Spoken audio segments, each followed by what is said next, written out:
5 अगस्त को पाकिस्तान में काला दिवस मनाया जाएगा। पाकिस्तान की सेना कश्मीर के समर्थन में ट्वीट करेगी।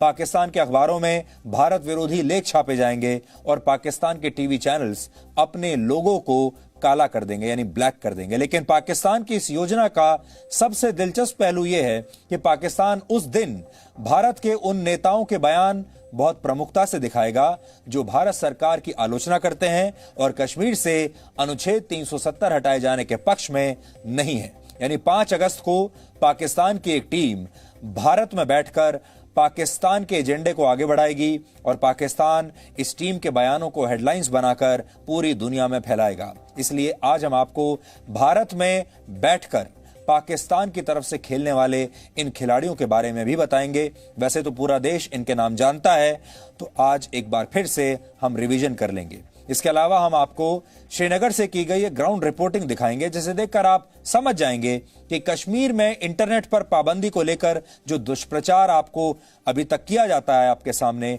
उसकी सच्चाई क्या है। क्योंकि अक्सर आपको यह बताया जाता है कि कश्मीर देश भर से, दुनिया से बिल्कुल कटा हुआ है, क्योंकि वहां पर इंटरनेट काम नहीं करता, वहां पर कोई ऑनलाइन काम नहीं कर सकता और वहां इंटरनेट की बहुत बुरी हालत है। यानी कश्मीर से दुनिया भर की जो कनेक्टिविटी है वो अब कट चुकी है। लेकिन सच्चाई क्या है, आज खुद आप अपनी आंखों से देख पाएंगे।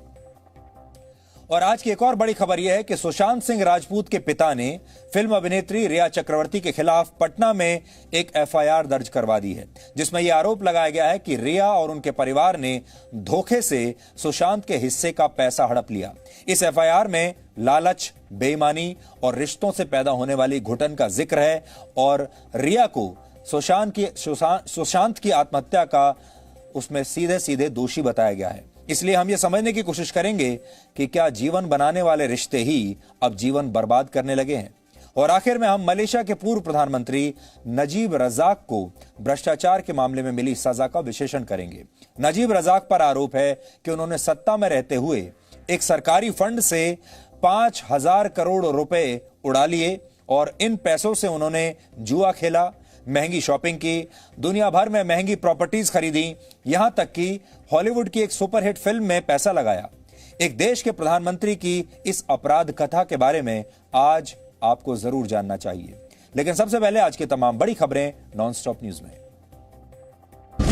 अभिनेता सुशांत सिंह राजपूत खुदकुशी मामले में पटना में दर्ज हुई एफआईआर के बाद बिहार पुलिस की टीम जांच के लिए मुंबई पहुंच गई है। सुशांत सिंह राजपूत के पिता कृष्ण किशोर सिंह ने अभिनेत्री रिया चक्रवर्ती के खिलाफ पटना के राजीव नगर थाने में एफआईआर दर्ज कराई है। एफआईआर में रिया चक्रवर्ती पर सुशांत को खुदकुशी के लिए उकसाने, धोखा देने, पैसे हड़पने और परिवार से दूर करने के आरोप लगाए गए हैं। पटना पुलिस ने आईपीसी की धारा 341, 342, 380, 406, 420, 306 के तहत केस दर्ज किया है। महाराष्ट्र पुलिस इसकी जांच करे या बिहार पुलिस इसकी जांच करे या सीबीआई इसकी जांच करे, सच्चाई सामने आनी चाहिए। किन परिस्थितियों में सुशांत सिंह राजपूत जी की जान गई, क्या उनको मजबूर किया गया आत्महत्या करने के लिए या परिस्थितियां ऐसी उत्पन्न कर दी गई कि उसमें उनकी जान गई।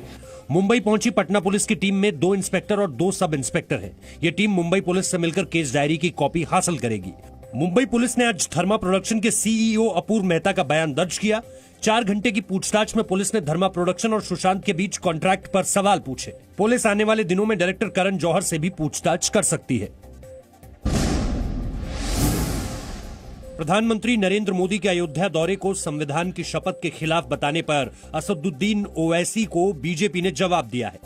जी न्यूज के कार्यक्रम ताल ठोके में संबित पात्रा ने कहा कि राम विरोधियों के दिल जल रहे हैं, ऐसे लोगों को परेशानी सिर्फ भूमि पूजन से है।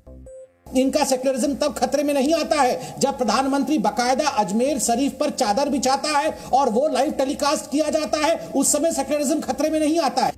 विश्व हिंदू परिषद ने भी कहा कि ओवैसी को अगर संविधान में विश्वास है तो उन्हें राम मंदिर पर 5 जजों की संवैधानिक पीठ के फैसले पर सवाल नहीं उठाना चाहिए। प्रधानमंत्री जी अगर एक लॉफुल काम के लिए जा रहे, एक ऐसे काम के लिए जिसको सुप्रीम कोर्ट ने कहा है कि हाँ ठीक है होना चाहिए, तो उसमें असंवैधानिक या गलत क्या है? असदुद्दीन ओवैसी ने आज कहा था प्रधानमंत्री का भूमि पूजन में शामिल होना उनकी संवैधानिक शपथ का उल्लंघन होगा। वो ये कह दें देश को कि मैं अपनी इंडिविजुअल कैपेसिटी में जा रहा हूं, इससे कोई उनको रोक नहीं सकता, क्योंकि फ्रीडम ऑफ रिलीजन है, उनकी कैबिनेट के मंत्रियों को है। और वो कह दें कि मैं इंडिविजुअल कैपेसिटी में जा रहा हूं और इसका कोई लाइव टेलीकास्ट टीवी पर ना हो, किसी को आपत्ति नहीं होगी। अयोध्या में 5 अगस्त को श्री राम मंदिर के भूमि पूजन में शामिल होने वाले मेहमानों की लिस्ट तैयार हो गई है। सूत्रों के मुताबिक प्रधानमंत्री नरेंद्र मोदी के साथ गृह मंत्री अमित शाह और रक्षा मंत्री राजनाथ सिंह को भी न्योता भेजा गया है। राम जन्मभूमि आंदोलन से जुड़े लालकृष्ण आडवाणी, मुरली मनोहर जोशी, उमा भारती, कल्याण सिंह और विनय कटियार समेत कई प्रमुख नेताओं को बुलाया जा रहा है। राष्ट्रीय स्वयंसेवक संघ के प्रमुख मोहन भागवत, विश्व हिंदू परिषद के कुछ प्रमुख नेताओं, पूर्व सांसद डॉक्टर रामविलास वेदांती और श्री राम जन्मभूमि तीर्थ क्षेत्र ट्रस्ट के कुछ सदस्यों को भी न्योता भेजा जा रहा है। सूत्रों के मुताबिक इस कार्यक्रम के लिए मुख्यमंत्री योगी आदित्यनाथ को छोड़कर किसी मुख्यमंत्री और विपक्ष के किसी भी नेता को न्योता नहीं भेजा गया है। 5 अगस्त को राम जन्मभूमि पूजन के दिन अयोध्या में बड़े आतंकी हमले की साजिश का अलर्ट जारी हुआ है। सूत्रों के मुताबिक पाकिस्तान की खुफिया एजेंसी आईएसआई ने लश्कर और जैश के आतंकियों को खास ट्रेनिंग देकर भारत भेजा है। अयोध्या के अलावा आतंकवादियों के निशाने पर 15 अगस्त भी है। सूत्रों के मुताबिक आईएसआई चाहता है कि अलग अलग आतंकी गुट अलग अलग हमले करे और ऐसा लगे कि यह भारत का अंदरूनी हमला है। 5 अगस्त को भूमि पूजन के दिन ही पिछले साल जम्मू कश्मीर से धारा 370 हटाई गई थी। फ्रांस से भारत को मिले 5 रफाल लड़ाकू विमान यूएई के अल दाफरा एयरबेस से उड़कर कल भारत के अंबाला एयरबेस पर पहुंच जाएंगे। इस दौरान सुरक्षा के भी कड़े इंतजाम किए गए हैं। अंबाला एयरबेस के आसपास ड्रोन उड़ाने और फोटोग्राफी पर पूरी तरह से पाबंदी लगाई गई है। भारत में फ्रांस के राजदूत ने इसे गर्व का क्षण बताया। These planes are, as you know, outstanding, and I understand that the technicians and the pilot have marvelously completed their training in Mérignac in France, and they are totally operational to use these planes at their best. भारतीय वायुसेना के fighter pilot Rafale को भारत लेकर आ रहे हैं। France से भारत तक Rafale विमान कुल 7000 किलोमीटर की दूरी तय करेंगे। इन विमानों की तैनाती अंबाला एयरबेस में की जाएगी। बहुजन समाज पार्टी की अध्यक्ष मायावती ने कहा है कि राजस्थान के मुख्यमंत्री अशोक गहलोत ने असंवैधानिक तरीके से बीएसपी के 6 विधायकों को कांग्रेस में शामिल करवाया है। बीएसपी अध्यक्ष ने कहा कि वो इस मामले में जरूरत पड़ी तो सुप्रीम कोर्ट भी जाएंगी। हमारे सभी 6 विधायकों को असंवैधानिक तरीके से कांग्रेस में विलय करने की गैर कानूनी कार्रवाई की और यही गलत कृत्य इन्होंने अपने पिछले मुख्यमंत्रित्व कार्यकाल में भी किया था। मायावती का नाम लिए बिना कांग्रेस महासचिव प्रियंका वाड्रा ने ट्वीट करके चुनौती का जवाब दिया।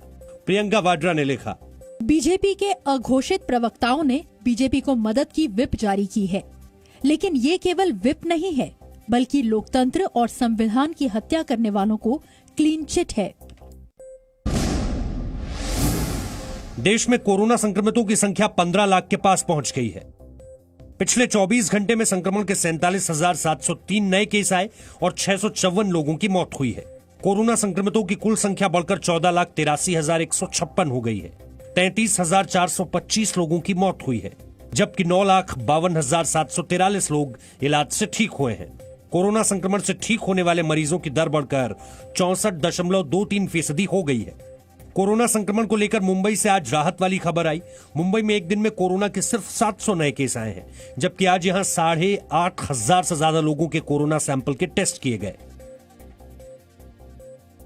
कल यानी बुधवार को देश के लिए एक बहुत बड़ा दिन है, क्योंकि कल भारतीय वायुसेना का 18 वर्ष का लंबा इंतजार खत्म होगा और देश की सुरक्षा को नई मजबूती देने के लिए 5 रफाल लड़ाकू विमान भारत पहुंच जाएंगे। लेकिन इन लड़ाकू विमानों के भारत आने से पहले हमारे पास इन विमानों की कुछ नई और बहुत ही दिलचस्प तस्वीरें आई हैं। सबसे पहले हम आपको वही तस्वीर दिखाना चाहते हैं। ये तस्वीरें करीब 30,000 फीट की ऊंचाई पर रफाल विमानों की मिड एयर रिफ्यूलिंग की हैं, यानी जब हवा में ही इन विमानों में ईंधन भरा जा रहा था।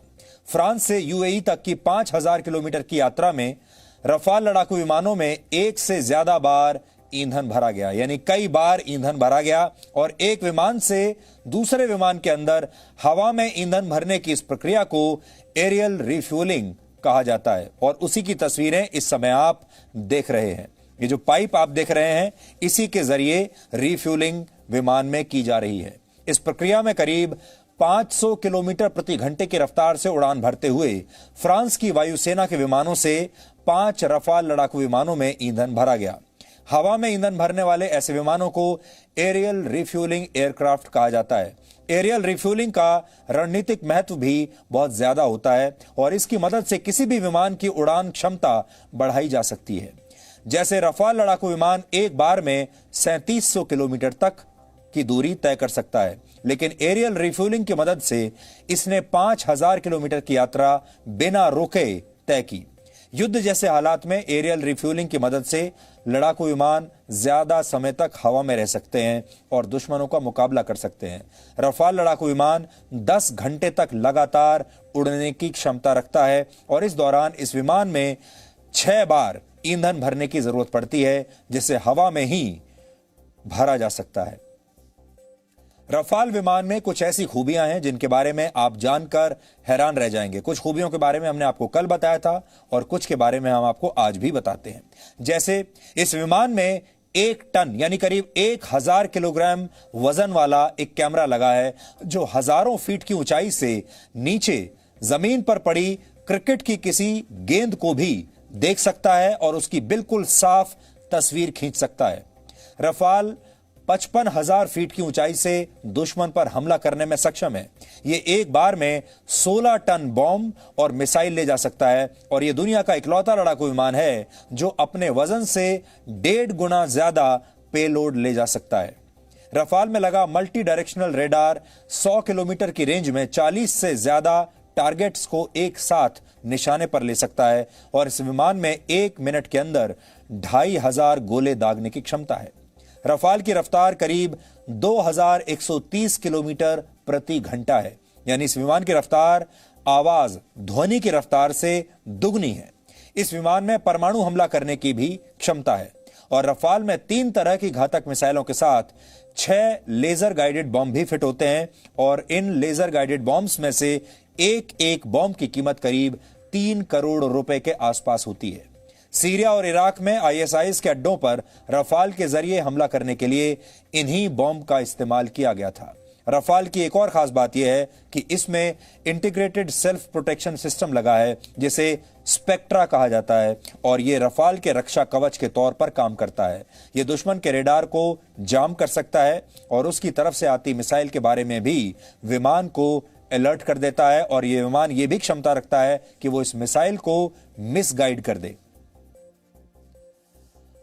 अभी तो फ्रांस से रफाल लड़ाकू विमान आ ही रहे हैं। अगले साल के आखिर तक रशिया से भारत को S-400 मिसाइल सिस्टम भी मिल जाएगा, यानी भारतीय वायुसेना की ताकत का इसके बाद कोई मुकाबला नहीं होगा। वैसे रशिया का S-400 मिसाइल सिस्टम उसका नया दोस्त चीन भी खरीद रहा है, लेकिन इस दोस्ती में जासूसी की एक दीवार आ गई है और रशिया ने चीन को S-400 मिसाइल सिस्टम की डिलीवरी फिलहाल रोक दी है।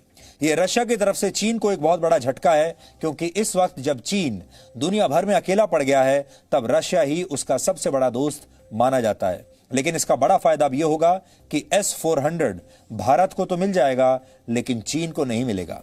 S-400 सबसे आधुनिक और सबसे ताकतवर एंटी एयरक्राफ्ट मिसाइल सिस्टम है, जिससे हर तरह के विमानों और शक्तिशाली मिसाइलों के हमले को नाकाम करने और उन्हें नष्ट करने के लिए बनाया गया है। चीन ने रशिया से S-400 मिसाइल सिस्टम का सौदा वर्ष 2014 में ही कर लिया था और वो ये सौदा करने वाला दुनिया का पहला देश था। तब 2018 में इस मिसाइल सिस्टम की पहली खेप भी चीन को मिल चुकी है, लेकिन अब रशिया ने चीन को इस मिसाइल सिस्टम की आपूर्ति अनिश्चित काल के लिए रोक दी है। रशिया के इस फैसले के पीछे वहां पर चीन की जासूसी को एक बड़ी वजह बताया गया है, क्योंकि रशिया ने अपने यहां कुछ ऐसे लोगों को पकड़ा है जो चीन को गोपनीय जानकारियां दे रहे थे। यानी जासूसी करने के मामले में चीन ने अपने दोस्त रशिया को भी नहीं बख्शा। हालांकि रशिया की तरफ से आधिकारिक तौर पर कुछ नहीं कहा गया है, लेकिन चीन के मीडिया और सोशल मीडिया में यह बात लगातार कही जा रही है कि रशिया ने S-400 मिसाइल सिस्टम की आपूर्ति को फिलहाल रोक देने का फैसला इसी मजबूरी के तहत किया है। आपको याद होगा कि लद्दाख सीमा पर तनाव के बीच जब भारत रशिया से जल्द हथियारों और सैन्य उपकरणों की आपूर्ति के लिए कह रहा था, तब चीन इसका विरोध कर रहा था और चीन का कहना था कि इस वक्त रशिया को ऐसा नहीं करना चाहिए। लेकिन अब जब रशिया ने चीन को S-400 मिसाइल सिस्टम देने पर रोक लगा दी है तो चीन इस बात से नाराज है। लेकिन चीन को अब यह भी समझना होगा कि उसकी हरकतों से ही रशिया जैसे देश भी उससे सोशल डिस्टेंसिंग बना रहे हैं। लद्दाख के मामले में भी रशिया ने भारत और चीन में किसी का पक्ष नहीं लिया था। इसे भी एक तरह से भारत की कूटनीतिक जीत ही माना जाएगा, क्योंकि जिस तरह से चीन रशिया का करीबी बन चुका था और जिस तरह से अमेरिका भारत के करीब आ गया है, उससे रशिया भारत के विरोध में भी बातें कर सकता था, भारत के विरोध में जा सकता था। लेकिन ऐसा हुआ नहीं। रशिया अब भारत को तय समय पर हथियारों की आपूर्ति कर रहा है और चीन को हथियारों की आपूर्ति फिलहाल उसने रोक दी है। यानी रशिया से भारत को S-400 मिलेगा, लेकिन फिलहाल चीन को नहीं मिलेगा, और यह भी भारत की एक बहुत बड़ी सफलता मानी जाएगी। यह रशिया और हमने आपको चीन के बारे में बता दिया। अब पाकिस्तान का प्लान आपको बताते हैं। अब हम पाकिस्तान के भारत विरोधी उस दुष्प्रचार की पोल खोलेंगे जिस दुष्प्रचार की योजना उसने 5 अगस्त के लिए बनाई है।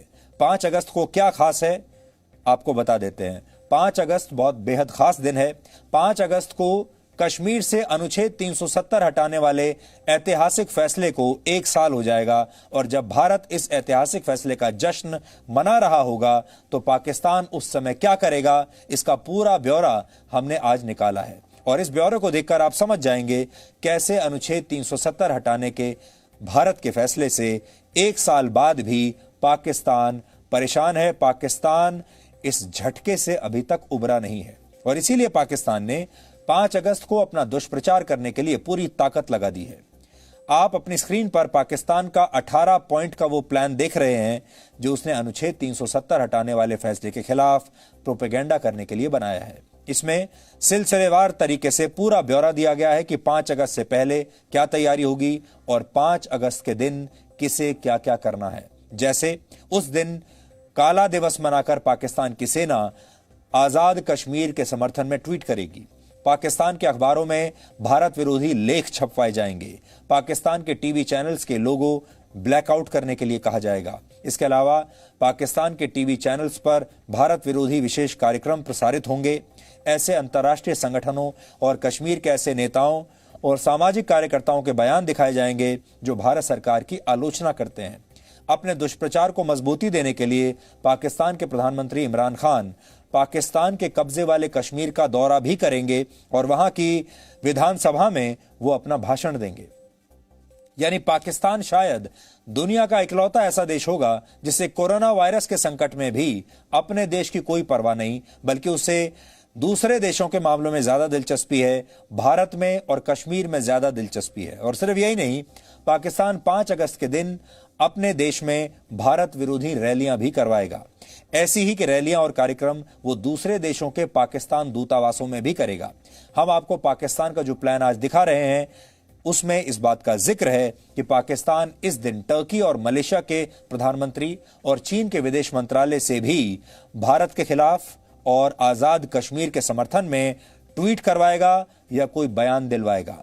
यहां ध्यान देने वाली बात यह है कि पाकिस्तान के दोस्तों में दुनिया में इस वक्त सिर्फ यही 3 देश ऐसे बचे हैं और इन्हीं के सहारे पाकिस्तान टेरर फंडिंग के मामले में FATF जैसी संस्था से ब्लैकलिस्ट होने से लगातार बचता रहा है। तो यह पाकिस्तान की अंतर्राष्ट्रीय टीम है, आपने देख लिया, जिसमें टर्की है, जिसमें चीन है, जिसमें मलेशिया है। ये 3 ऐसे देश हैं जो पाकिस्तान का साथ दे रहे हैं। हालांकि बहुत छोटी सी टीम है ये। यानी 5 अगस्त के लिए पाकिस्तान के दुष्प्रचार की पूरी स्क्रिप्ट तैयार है, पटकथा तैयार है, और वो इसी पटकथा पर कश्मीर के लिए आंसू बहाने वाली एक्टिंग करेगा। लेकिन पाकिस्तान की स्क्रिप्ट में कुछ एक्टर हमारे अपने देश के लोग भी मौजूद होंगे। पाकिस्तान के इस प्लान में इस बात का जिक्र किया गया है और ये इस पूरी स्क्रिप्ट की सबसे रोचक बात है। सबसे रोचक बात क्या है? वो ये कि पाकिस्तान के जो लोग हैं वो तो इसमें होंगे, लेकिन इसमें भारत के लोग भी हिस्सा लेंगे। पाकिस्तान के 18 पॉइंट के इस प्लान का आखिरी पॉइंट अगर आप पढ़ेंगे तो आप इसे बड़ा दिलचस्प पाएंगे। इसमें भारत सरकार की आलोचना करने वाले भारत के नेताओं के बारे में लिखा गया है, जिसका मतलब यह है कि भारत के ऐसे नेताओं के बयानों और सरकार की आलोचना का इस्तेमाल पाकिस्तान अपने दुष्प्रचार के लिए करेगा और इन नेताओं के बयानों को बहुत प्रमुखता से दिखाया जाएगा। इन नेताओं का नाम इसमें लिखा तो नहीं गया है, लेकिन आप आसानी से अंदाजा लगा सकते हैं कि पाकिस्तान भारत के कौन से नेताओं की बात कर रहा है जो अनुच्छेद 370 को हटाने के फैसले की आलोचना करते रहे हैं और पाकिस्तान को उसके दुष्प्रचार के लिए अपने बयानों से एक तरह का बारूद देते रहे हैं। इनमें सोनिया गांधी, राहुल गांधी, पी चिदम्बरम, गुलाम नबी आजाद, मणिशंकर अय्यर जैसे कांग्रेस के नेता प्रमुख तौर पर आप जानते हैं वो ये सब करते रहे हैं। इसके अलावा उमर अब्दुल्ला, फारूक अब्दुल्ला जैसे नेता हैं और आपको ये भी पता होगा कि उसके अलावा भी बहुत सारे ऐसे भारत के ऐसे नेता हैं जो कश्मीर के मामले में भारत का नहीं बल्कि पाकिस्तान का साथ देते हैं। महबूबा मुफ्ती भी उनमें से एक हैं। भारत के ऐसे नेताओं के बयानों का इस्तेमाल पाकिस्तान पहले भी करता रहा है, फिर चाहे वो सर्जिकल स्ट्राइक हो, एयर स्ट्राइक हो या फिर कश्मीर से अनुच्छेद 370 हटाने वाला फैसला हो। आपको याद होगा राहुल गांधी के कुछ बयानों का इस्तेमाल पाकिस्तान ने संयुक्त राष्ट्र में भी भारत के खिलाफ दुष्प्रचार में किया था। आपको याद होगा जब संयुक्त राष्ट्र में पाकिस्तान के प्रधानमंत्री इमरान खान ने अपना भाषण दिया था, अपने भाषण में भी उन्होंने जिक्र किया था इसी बात का और कहा था कि भारत के कई नेता ऐसे हैं जो भारत सरकार की ही आलोचना कर रहे हैं। अपनी राजनीति की वजह से जाने अनजाने में हमारे यहाँ नेता ऐसी बातें करते हैं जिससे पाकिस्तान को फायदा होता है और पाकिस्तान इसी के सहारे दुनिया भर में भारत की छवि को खराब करता है। लेकिन ऐसे नेताओं को याद रखना चाहिए कि पाकिस्तान भले ही कश्मीर पर दुष्प्रचार करके अपने लोगों को धोखा देता रहे, लेकिन वो अपनी इस अंतर्राष्ट्रीय साजिश में कभी भी कामयाब नहीं हो पाएगा। जम्मू कश्मीर में अनुच्छेद 370 हटाए जाने के बाद वहां इंटरनेट पर आपको याद होगा कुछ समय तक पाबंदी लगा दी गई थी, जिसे बाद में धीरे धीरे हटा लिया गया। अब कश्मीर में ब्रॉडबैंड इंटरनेट शुरू हो चुका है, लेकिन मोबाइल फोन में अभी 2G इंटरनेट ही चल रहा है। केंद्र सरकार जल्द ही कश्मीर में दोबारा 4G इंटरनेट सेवाएं बहाल करने की तैयारी कर रही है, यानी अब वहां पर भी 4G डेटा मिलेगा। लेकिन इस दौरान आपने अक्सर एक खास वर्ग के लोगों से सुना होगा, मीडिया में भी सुना होगा कि कश्मीर में इंटरनेट काम नहीं करता और कश्मीर के लोगों को बाकी की दुनिया से बिल्कुल काट दिया गया है। उनका किसी से कोई संपर्क नहीं है, संचार नहीं है। इसी बात पर दुष्प्रचार किया जाता है और कहा जाता है कि कश्मीर में इंटरनेट बंद करके वहां आजादी का हनन हो रहा है, वहां के लोगों को एक तरीके से कैद में रखा जा रहा है, वो अपनी बात दुनिया तक पहुंचा नहीं सकते।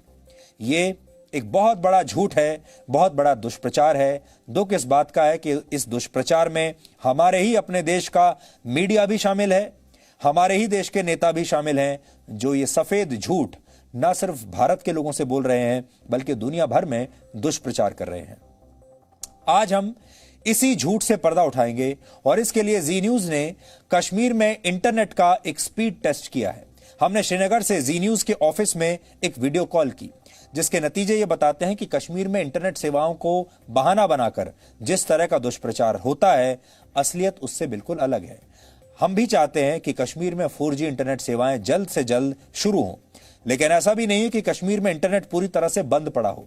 अगर आपको हमारी बातों पर जरा भी संदेह है तो आप ये रिपोर्ट देखिए और इसमें आपको पता चलेगा कि कश्मीर में इंटरनेट बंद होने के दुष्प्रचार का सच क्या है।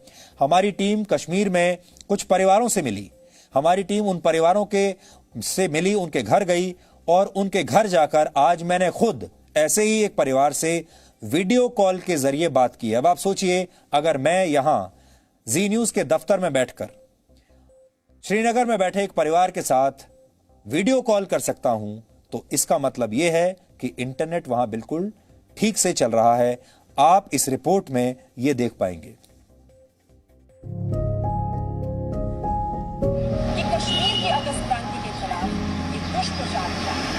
जो लोग ये कहते हैं कि कश्मीर में इंटरनेट की आजादी का गला घोटा जा रहा है, इसका मतलब यहाँ पे आपका क्या हो गया, अब आगे सॉल्व नहीं होगा, 5 से कैंसिल नहीं हो रहा। ये बोलते हुए वीडियो उन लोगों की बोलती बंद कर देने के लिए काफी है। कश्मीर से धारा 370 हटने के बाद वहां इंटरनेट पर बैन लगा दिया गया था, जिसे बाद में धीरे धीरे करके हटाया गया।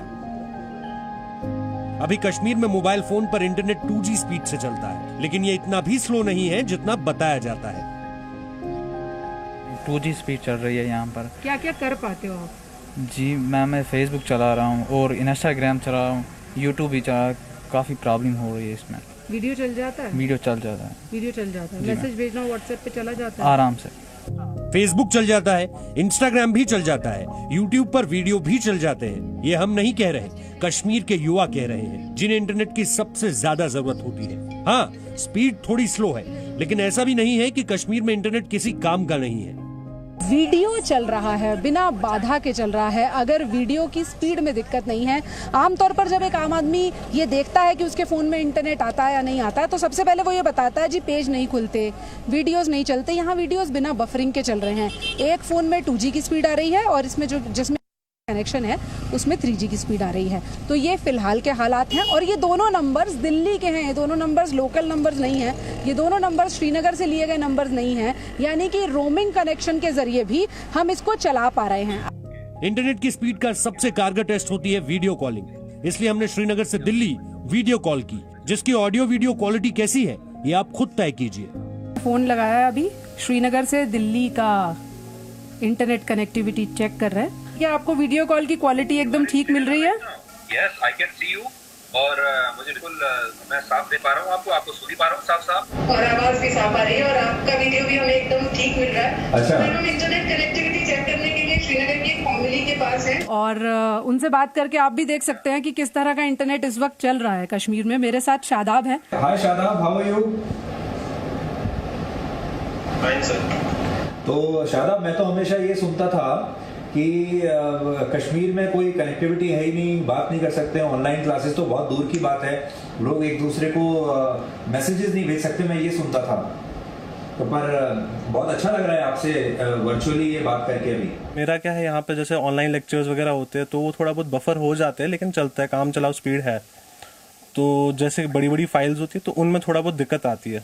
ऐसी दिक्कतें और वो परेशानियां तो हमें यहाँ दिल्ली में भी आती हैं। जब दिल्ली, यहाँ मैं तो दिल्ली में बैठ के आपको बता सकता हूँ कि कितने यहाँ पर ऐसे जोन्स हैं जहाँ पुअर नेटवर्क होता है और वहाँ आप डेटा तो छोड़िए, बात भी नहीं कर पाते वहाँ से। यहाँ दिल्ली में भी ऐसी पॉकेट्स हैं। वीडियो कॉल्स तो कनेक्ट हो जाती हैं, थोड़ा अभी जैसे वीडियो लेक्चर्स में थोड़ा इशू आता है कि जो टीचर्स पढ़ा रहे होते हैं वो बोर्ड वगैरह दिखने में बिकॉज क्लैरिटी का थोड़ा इशू आता है। अदरवाइज लेक्चर्स भी चल जाते हैं, बफरिंग का थोड़ा इशू रहता है, क्लैरिटी का थोड़ा प्रॉब्लम रहता है। बाकी तो ऐसा काम चलाने के लिए तो चल जाता है और वीडियो कॉल्स, मैसेजेस, सर्फिंग वगैरह वो हो पाती है। तो लेकिन थोड़ा सा ये इशू रहता है ऐसे एज सच, लाइक जो लेक्चर्स वगैरह उसमें थोड़ा बहुत इशू रहता है। ओके। मोबाइल पे डीएनए देख पाते हैं? जी एक्चुअली टीवी पे देखते रहते हैं। अच्छा, ठीक है जी। ये बहुत ईमानदार टेस्ट हो गया। दिल्ली से श्रीनगर की कनेक्टिविटी अगर है तो फिर तो 4G आने में ज्यादा देर नहीं है।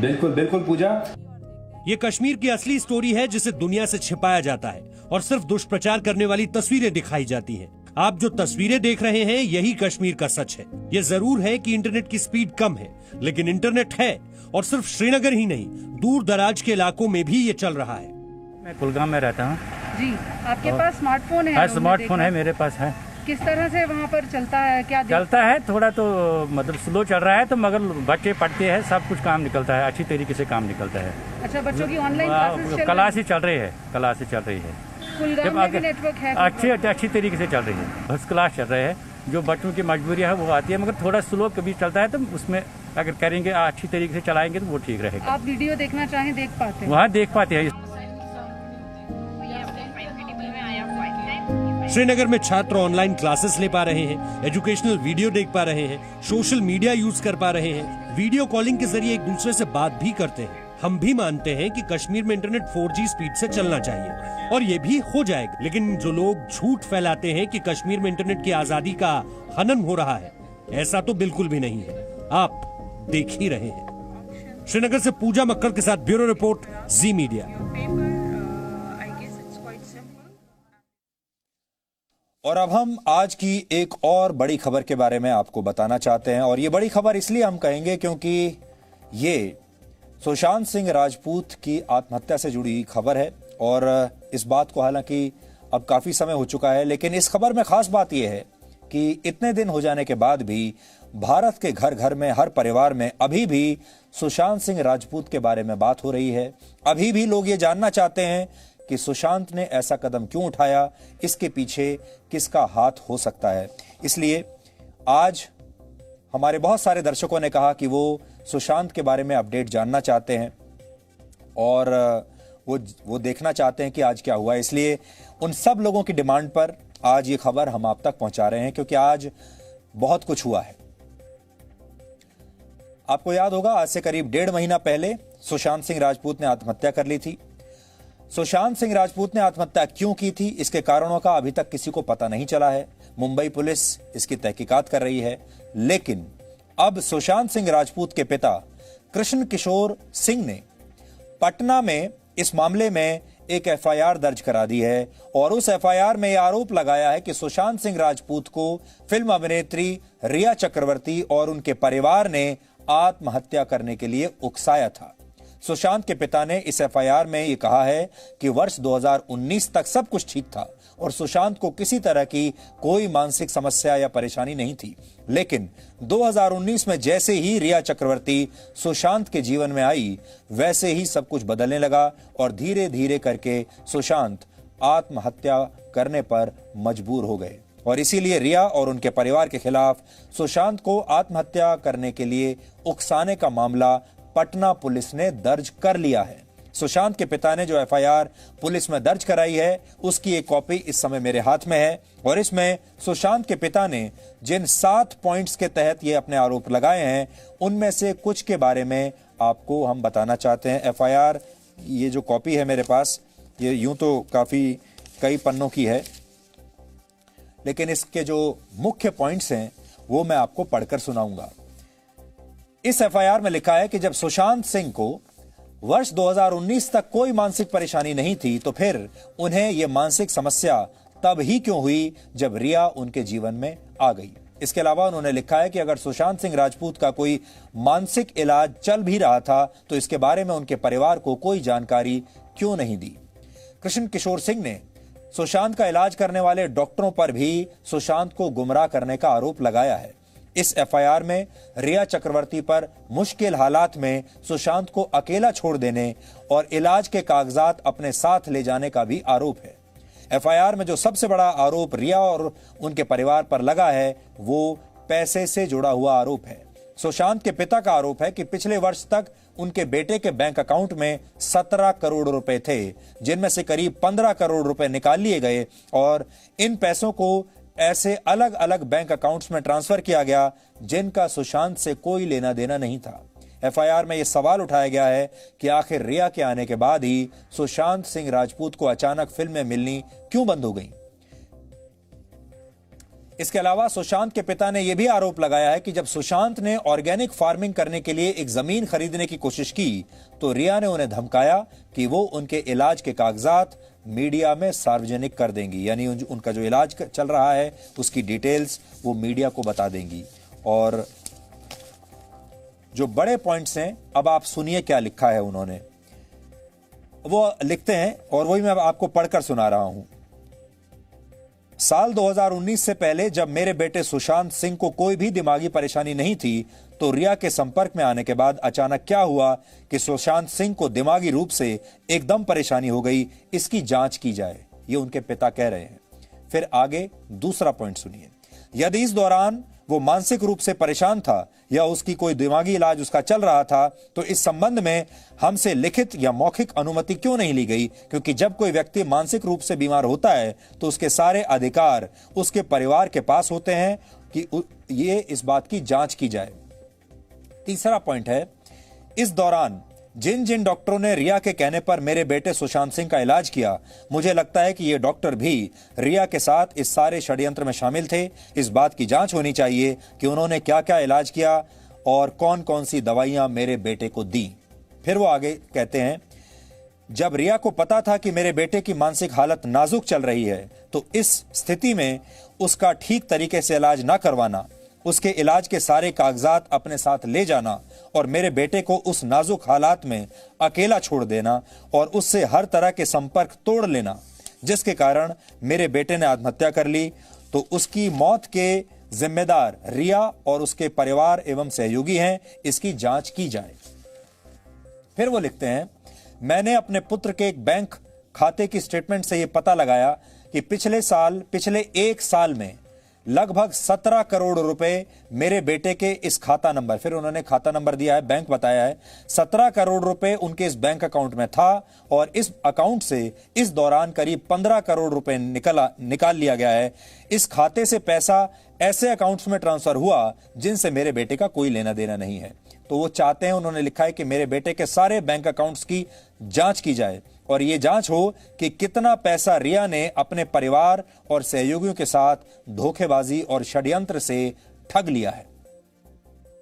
फिर आगे लिखते हैं, इस प्रकरण से पहले सुशांत का अभिनय जगत में बहुत नाम था, पूरा नाम था, तो ऐसे क्या कारण रहे कि रिया के आने के बाद सुशांत सिंह की फिल्में एकदम से कम हो गईं, इसकी जांच की जाए। फिर लिख रहे हैं, मेरा बेटा सुशांत सिंह ऑर्गेनिक खेती के व्यवसाय के लिए कुर्ग केरला में अपने दोस्त महेश के साथ जाना चाहता था, जिसके लिए वो जमीन तलाश रहे थे। जब रिया को इस बात का पता चला तो उसने इसका विरोध किया और सुशांत को धमकी दी कि मैं तुम्हारे इलाज के सारे पेपर मीडिया में दे दूंगी और अपने अच्छे रसूख के चलते तुम्हारा सब कुछ बर्बाद कर दूंगी।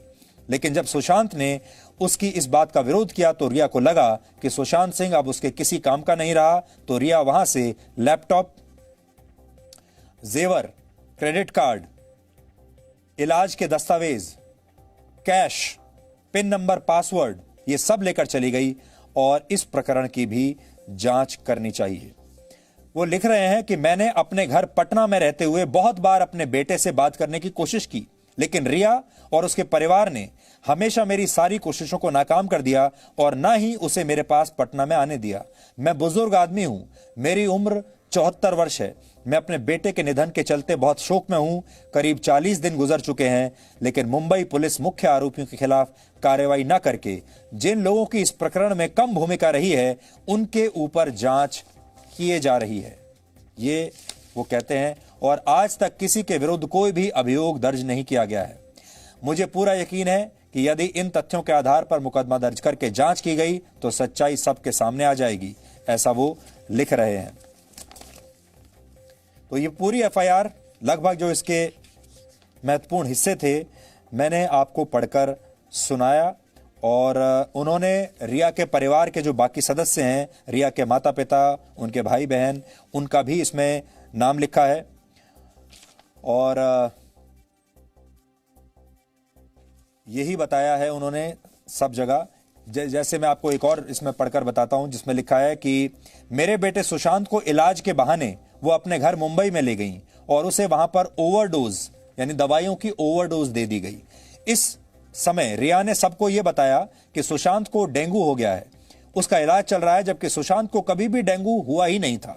इसी दौरान रिया और उसके परिवार ने सुशांत की सब चीजों को अपने कब्जे में ले लिया। परिवार से सुशांत की बातें बहुत कम हो गई, यानी अपने परिवार से। सुशांत का फोन रिया और उसके परिवार अपने पास रखते थे। रिया जो फिल्मों के ऑफर सुशांत को आ रहे थे उसमें यह शर्त रखती थी कि अगर मुझे फिल्म में सुशांत के साथ मुख्य हीरोइन के तौर पर लोगे तभी सुशांत इस फिल्म को करेगा। यानी रिया ये शर्त रखती थी प्रोड्यूसर्स के सामने कि जो भी फिल्म आ रही है, अगर सुशांत के सामने मेन लीड में उसे रखा जाएगा तभी सुशांत वो फिल्म साइन करेगा। सुशांत के सारे विश्वास पात्र कर्मचारी रिया ने बदल दिए थे। उनके स्थान पर उसने अपने परिचित और नजदीकी लोगों को नौकरी पर रख लिया था। सारे क्रेडिट कार्ड, बैंक खाते रिया और उसके परिजनों के कंट्रोल में थे। सुशांत को अपने परिवार से बिल्कुल काट दिया गया। मेरे बेटे का पहले फोन नंबर, उसमें फोन नंबर दिया है, ये था जो दिसंबर में उन्होंने बंद करवा दिया ताकि सुशांत सिंह से बाकी लोग अपने आप ही अलग हो जाएं। यानी फोन जो सुशांत का था उसे उन्होंने उस सिम कार्ड को बंद करा दिया और नया नंबर दिला दिया। इसकी जगह रिया ने अपने नजदीकी किसी का नाम उन्होंने लिया है, किसी और की आईडी पर एक नया फोन नंबर, जो नंबर आगे दिया गया है, ये लिया, जिससे कभी कभार सुशांत से बात हो जाती थी। कई बार सुशांत ने मुझे बताया कि ये लोग मुझे पागल खाने में डालना चाहते हैं और मैं कुछ नहीं कर पा रहा हूं। और इसके उपरांत सुशांत सिंह मेरी बेटियों से मिलने दिल्ली और हरियाणा आया। उसे आए 2 दिन ही हुए थे तो रिया ने बार बार फोन करके उसे वापस मुंबई आने के लिए उस पर दबाव डाला, जिसके कारण मेरा बेटा वापस चला गया। इसके बाद हमसे बातें और कम होती चली गईं। रिया और उसके परिवार के द्वारा लगाए गए कर्मचारियों द्वारा अपने हिसाब से सुशांत का, उसके संपर्क को, उसके बैंक खातों को उन्होंने अपने हिसाब से सबका इस्तेमाल करना शुरू कर दिया। ये पूरी कहानी सुशांत सिंह के पिता ने इस एफआईआर में लिखी है, जो एफआईआर इस समय मेरे साथ में है। अब देखिए, इसमें दो बड़ी बातें सामने आ रही हैं। मुंबई पुलिस इसे नेपोटिज्म का केस मानकर फिल्म इंडस्ट्री के बड़े बड़े प्रोड्यूसर से पूछताछ कर रही है, बड़े बड़े एक्टर से पूछताछ कर रही है, फिल्म इंडस्ट्री के जो बाकी के लोग हैं, जो निर्देशक हैं, उन सब से पूछताछ कर रही है। लेकिन परिवार के उल्टी बात कर रहा है। परिवार इसे नेपोटिज्म का केस नहीं मान रहा। परिवार इसे यह नहीं मान रहा कि सुशांत ने फिल्म इंडस्ट्री में किसी दबाव की वजह से या फिल्म इंडस्ट्री में अपनी असफलता की वजह से आत्महत्या की है।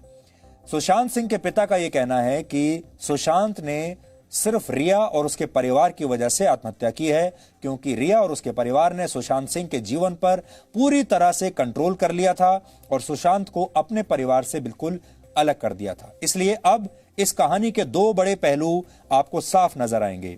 एक पहलू वो है जिसके बारे में आप लगातार पढ़ते आए हैं, सुनते आए हैं, और वो ये है कि सारा दोष फिल्म इंडस्ट्री पर डाल दिया गया और ये कहा गया कि फिल्म इंडस्ट्री में जो बड़े बड़े निर्माता थे, प्रोडक्शन हाउस थे, जो बड़े बड़े निर्देशक थे, उन्होंने सुशांत से अपने संपर्क कट कर लिए थे और सुशांत को काम मिलना बंद हो गया था, क्योंकि सुशांत बाहर का लड़का था। वो फिल्म इंडस्ट्री के अंदरूनी बड़े बड़े खानदान का हिस्सा नहीं रहा था। एक कारण ये माना जा रहा था। लेकिन अब सुशांत के पिता ने जो बात कही है, उससे इस जांच का जो दायरा है ये बहुत बढ़ गया है और अब इस दायरे में रिया चक्रवर्ती भी आ जाएंगी। एक खास बात इसमें यह भी है कि रिया चक्रवर्ती पिछले 1 महीने से लगातार चुप थी। वो इसके बारे में कोई बयान नहीं दे रही थी। लेकिन आपको याद होगा, अचानक पिछले हफ्ते रिया चक्रवर्ती सुशांत के बारे में उन्होंने ट्वीट करना शुरू कर दिया और उन्होंने पूरी दुनिया को खुलकर अपने ट्वीट के जरिए यह बताया कि मैं सुशांत की गर्लफ्रेंड हूं। सुशांत का और मेरा एक रिलेशनशिप था और उन्होंने देश के गृह मंत्री अमित शाह से यह अपील की कि सुशांत की आत्महत्या की सीबीआई जांच होनी चाहिए।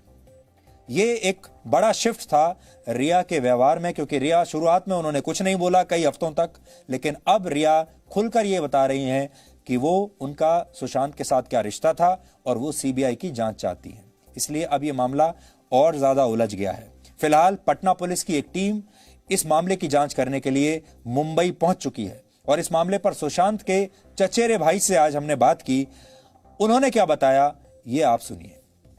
सबसे बड़ी बात है कि इसमें दिया गया है रिया चक्रवर्ती और उनके परिजनों का नाम, जिसने सुशांत के अकाउंट के साथ छेड़छाड़ किया है, फ्रॉड किया है और बहुत पहले से ये सब चल रहा था। जब घटना घट गई, हर कुछ सामने आया है, तब जाकर के स्पष्ट हो रहा है। पुलिस जांच में भी कुछ आया है तो एफआईआर दर्ज किया गया और हम लोग चाहते हैं कि पटना पुलिस महाराष्ट्र गई है, मुंबई गई है, मुंबई पुलिस इनको सपोर्ट करे और सारा चीज जांच में सपोर्ट करके उस पर कार्रवाई करने में मदद करे। इसी चीज से बहुत कुछ सामने आएगा और हत्या है, आत्महत्या है, सारा कुछ सामने खुल करके आएगा। जब गिरफ्तारी होना शुरू होगा ना, फिर धीरे धीरे परत दर परत मामला खुलते जाएगा और हत्या है या आत्महत्या है सब कुछ सामने आ जाएगा।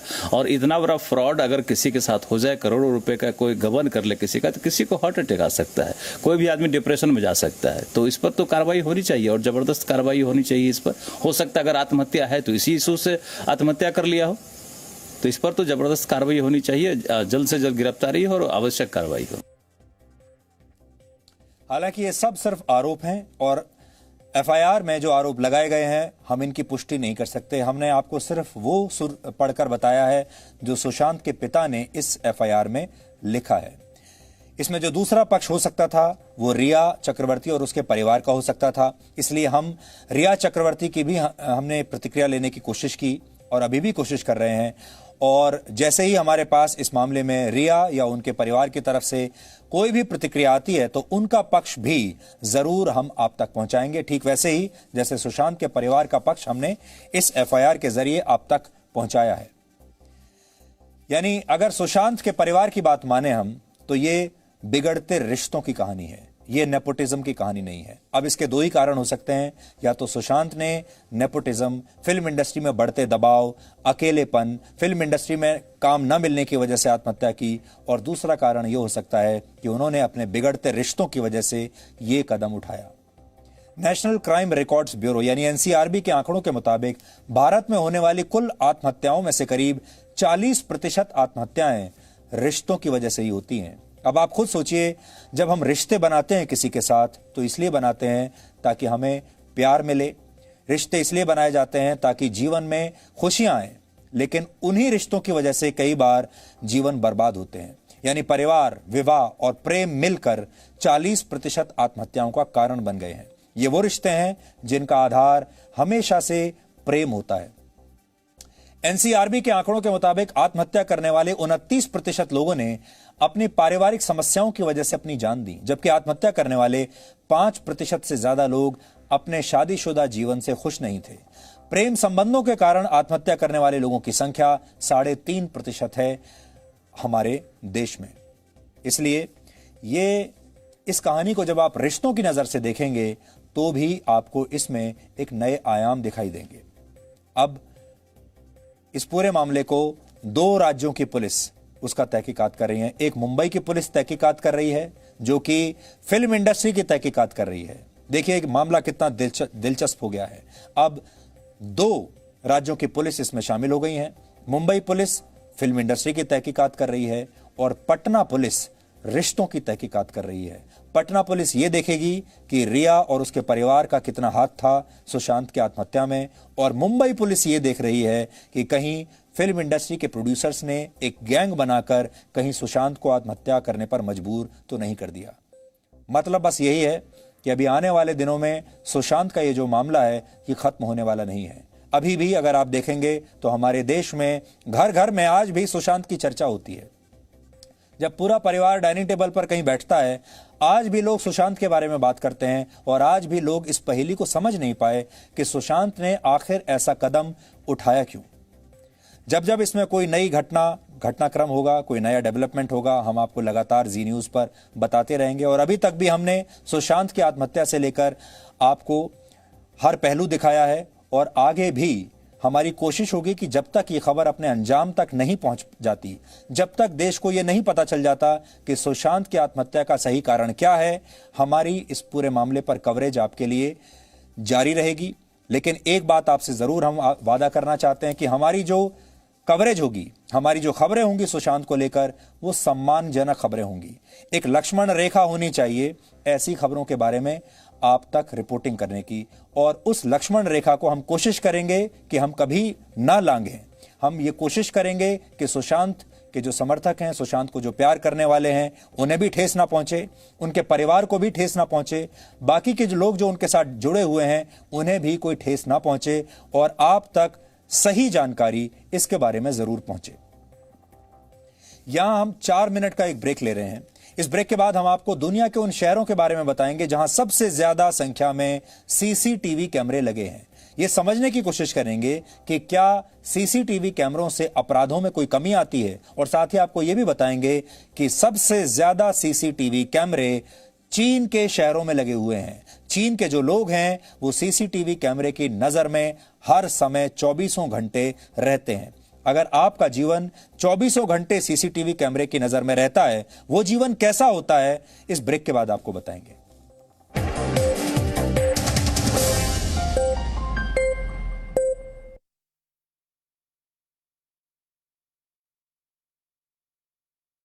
ये चारों तरफ ऐसी हैं जिसके कारण से जो सीधी सच्ची चीज थी उसको हमने बड़ा कॉम्प्लिकेटेड रूप से करके और बढ़ा चढ़ा के सोचने लगे, जिसके कारण से कंफ्यूज हो गए।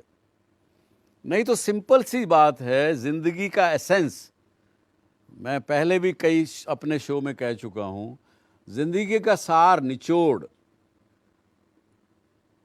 केवल 2 ही हैं।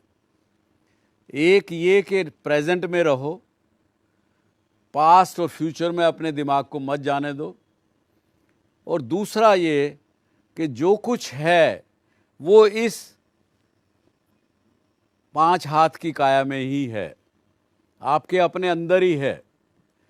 हम ढूंढते हैं बाहर, हर बात का जवाब हम दूसरे जगह ढूंढते हैं, लेकिन अगर सिंपलिस्टिकली अगर अपने आप से समझें तो आपको अपनी बात का जवाब अपने पास ही मिलेगा। और उसको कोई नेगेटिविटी है या कोई भी ऐसी चीज़ है जो आपकी सक्सेस में बाधा बन रही है, जो आपकी खुशियों के बीच में आड़े आ रही है, उसको जब आपको समझ आया कि मेरे अंदर ये कमी है, उसको ठीक करने के लिए हमें ही चलना पड़ेगा। ये शो हो चाहे मैं हूँ, केवल आपको रास्ता दिखा सकते हैं, रास्ता चलना आपको पड़ेगा। लेकिन आज हम बात करें नेगेटिविटी की। नेगेटिव असर हमारे पर बहुत से होते हैं, लेकिन उससे पहले हम पॉजिटिव बात करेंगे, क्योंकि जब तक हम पॉजिटिव नहीं सोचेंगे तब तक हम जिंदगी में नेगेटिविटी को हटा नहीं सकेंगे। अगर एक कोई बड़े, जैसे आपका कॉलेज है, आपके प्रिंसिपल हैं, उनके टीचर्स हैं, कॉलेज की भलाई के लिए कुछ काम वो सोच रहे हैं, 6-7 लोग अगर बैठे हैं, उसमें से यदि एक व्यक्ति नेगेटिव सोचने वाला भी हो ना, तो वो फ़ायदा कर सकता है, क्योंकि वो जो विषय डिस्कस किया जा रहा है, जो निर्णय आपने लेना है, उस पे नेगेटिव रूप भी वो दिखा सकता है। तो ऐसे व्यक्ति भी हैं जिनके अंदर नेगेटिविटी एक अपना टैलेंट होता है। उसको नेगेटिव मतलब बहुत एक बुराई के रूप में नहीं सोच के, अगर ये सोचें कि उसके अंदर एक ये टैलेंट है जो कि जन्म से उनको मिला है, तो ऐसे इंसान अच्छे सिक्योरिटी ऑफिसर हो सकते हैं, वो अच्छे एनालिस्ट हो सकते हैं।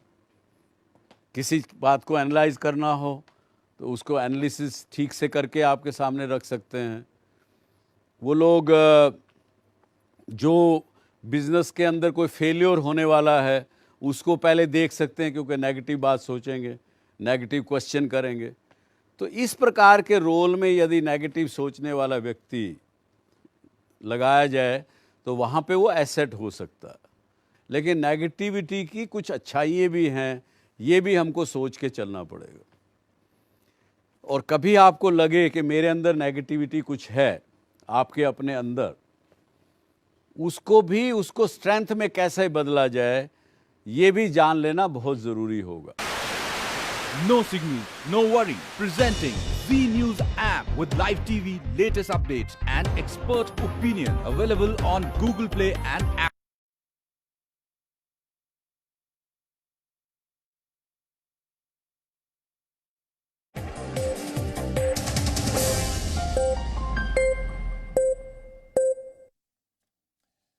अब हम अपराध से जुड़ी उस अंतर्राष्ट्रीय खबर का विश्लेषण करेंगे जिसकी चर्चा आज पूरी दुनिया में हो रही है। और खबर यह है कि मलेशिया के पूर्व प्रधानमंत्री नजीब रजाक को भ्रष्टाचार के एक मामले में सजा सुनाई गई है।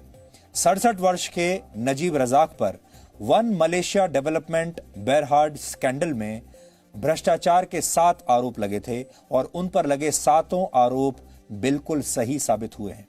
भ्रष्टाचार के इस मामले को मलेशिया में 1MDB स्कैंडल के नाम से जाना जाता है और यह दुनिया के सबसे बड़े फाइनेंशियल फ्रॉड्स में से एक है, यानी सबसे बड़े दुनिया के आर्थिक अपराधों में से यह एक है। मलेशिया के एक हाईकोर्ट ने नजीब रजाक को 10 साल से ज्यादा की सजा सुनाई है और वो किसी आपराधिक मामले में सजा पाने वाले मलेशिया के पहले राजनेता बन गए हैं। नजीब रजाक पर विश्वासघात, मनी लॉन्ड्रिंग और सत्ता के दुरुपयोग के आरोप थे। मलेशिया के पूर्व प्रधानमंत्री सत्ता से जेल के करीब कैसे पहुंचे, ये आज भारत के लोगों को भी जानना चाहिए। नजीब रजाक ने प्रधानमंत्री रहते हुए मलेशिया के विकास के लिए एक सरकारी फंड बनाया था, लेकिन वर्ष 2009 से 2014 के बीच रजाक समेत मलेशिया के कई सरकारी अधिकारियों ने इस फंड में से करीब 33,500 करोड़ रुपए चुरा लिए। फिर से सुन लीजिए, 33,500 करोड़ रुपए चुरा लिए गए इस फंड से, और यह सरकारी फंड था। और आरोप है कि इसमें से नजीब रजाक को करीब 5,200 करोड़ रुपए मिले। यानी सोचिए, खुद पूर्व प्रधानमंत्री ने 5,000 करोड़ रुपए से ज्यादा चुरा लिए। लेकिन क्या आप जानते हैं कि भ्रष्टाचार से हासिल इन पैसों का नजीब रजाक और बाकी के सरकारी अधिकारियों ने क्या किया? इन सारे लोगों ने मिलकर इस पैसे से दुनिया भर में करीब 1,500 करोड़ रुपए की लग्जरी प्रॉपर्टीज खरीदी अमेरिका के लास वेगास शहर में जुआ खेला, करीब 1500 करोड़ रुपए की महंगी पेंटिंग्स खरीदी और यहां तक कि एक मशहूर हॉलीवुड फिल्म को भी उन्होंने प्रोड्यूस किया, उसमें पैसा लगाया, जिसका नाम था the wolf of Wall Street. इस फिल्म में हॉलीवुड के सबसे मशहूर और महंगे अभिनेताओं में से एक मुख्य किरदारों में थे और विडंबना है कि यह फिल्म भी एक धोखेबाज और भ्रष्टाचारी व्यक्ति की कहानी पर आधारित थी। नजीब रजाक और मलेशिया के सरकारी अधिकारियों द्वारा किए गए इस भ्रष्टाचार का खुलासा 2015 में हुआ था और 2016 में दुनिया के कई देशों की सरकारों और मीडिया ने इस मामले की पड़ताल शुरू की और इस दौरान आई मीडिया रिपोर्ट से पता चला कि नजीब रजाक और उनकी पत्नी ने सरकारी फंड में से करीब 112 करोड़ रुपए विदेशों में घूमने और महंगी शॉपिंग के नाम पर खर्च कर दिए थे। इसका नतीजा यह हुआ कि वर्ष 2018 में नजीब रजाक की पार्टी 60 वर्षों में पहली बार चुनाव हार गई। इससे पहले नजीब रजाक 10 वर्षों तक सत्ता में रहे थे। इसके बाद पुलिस ने उन्हें गिरफ्तार कर लिया और उनके पास से 1400 नेकलेस, 567 महंगे हैंडबैग्स, 423 महंगी घड़ियां और लगभग 1800 करोड़ रुपए का दूसरा महंगा सामान उनके घर से मिला है। और जैसे ही पुलिस द्वारा की गई इस रेड की तस्वीरें टेलीविजन पर आईं, वैसे ही नजीब रजाक का राजनीतिक करियर हमेशा के लिए खत्म हो गया, क्योंकि वहां के लोगों ने जैसे ही टेलीविजन पर देखा कि उनका पूर्व प्रधानमंत्री रहते हुए कितनी बड़ी चोरी कर रहा था, सरकारी फंड से पैसा निकाल रहा था और उसने इतना महंगा लाइफस्टाइल असल में लोगों का पैसा चुराकर भ्रष्टाचार के जरिए मेंटेन किया था, तो लोग नाराज हो गए। नजीब रजाक जब प्रधानमंत्री थे तो एक समय में बहुत शक्तिशाली थे और उनके अमेरिका के बराक ओबामा और डोनाल्ड ट्रंप जैसे नेताओं से बहुत अच्छे और करीबी संबंध थे। इसके अलावा वो अंतर्राष्ट्रीय मामलों में चीन के भी सहयोगी और समर्थक माने जाते थे, लेकिन अब उन्हें एक लंबा समय जेल में गुजारना पड़ सकता है। कश्मीर को लेकर पिछले 1 साल से दुष्प्रचार किया जा रहा है कि वहां के लोगों की आजादी छीन ली गई है और कश्मीर के लोगों को इंटरनेट का इस्तेमाल करने से लेकर अपनी बात तक कहने की कोई आजादी नहीं है और कश्मीर के लोग पूरी तरह से अब सेना की निगरानी में रह रहे हैं। ये एक तरह से एक कैद की तरह है। इस दुष्प्रचार की पोल हम आज आपके सामने खोल चुके हैं, लेकिन जो लोग ये एजेंडा चला रहे हैं, हम उन्हें ये बताना चाहते हैं कि असल में साल के 365 दिन 24 घंटे सरकार की निगरानी में रहना कैसा होता है। ब्रिटेन की एक बड़ी टेक्नोलॉजी कंपनी जिसका नाम है कंपैरिटेक, इस कंपनी की नई रिपोर्ट के मुताबिक चीन के शहरों में रहने वाले लोग पूरी दुनिया के मुकाबले सबसे ज्यादा सीसीटीवी कैमरों की निगरानी में रहते हैं। इस रिपोर्ट के मुताबिक दुनिया के जिन 20 शहरों में सबसे ज्यादा सीसीटीवी यानी क्लोज्ड सर्किट टेलीविजन कैमरास लगे हैं, उनमें से 18 शहर चीन के हैं। रिसर्चर्स ने यह रिपोर्ट दुनिया के 150 शहरों के पुलिस विभाग, सरकारी आंकड़ों और न्यूज आर्टिकल्स के आधार पर तैयार की है और इस रिपोर्ट में यह पाया गया कि चीन के ताइयुआन शहर में सबसे ज्यादा सीसीटीवी कैमरे लगे हैं।